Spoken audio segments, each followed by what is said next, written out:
So these are a couple dinner side dishes. And I made sweet potato because sweet potato contains resistant starch. And resistant starches are carbohydrates that do not break down into sugar and are not absorbed by the small intestine.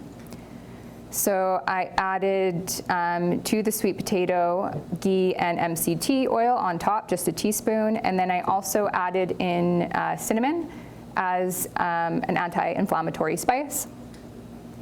For the Brussels sprouts, I cook them in a bit of olive oil. And then I added nutritional yeast is a really great substitute for cheese. It actually has a nutty, cheesy flavor and super high in B vitamins and fiber as well. And I added in, this is my favorite salt, it's Herbamer salt. Also organic, and it does not contain any chemicals, just like Redmond salt does, and it also has some organic herbs in it as well.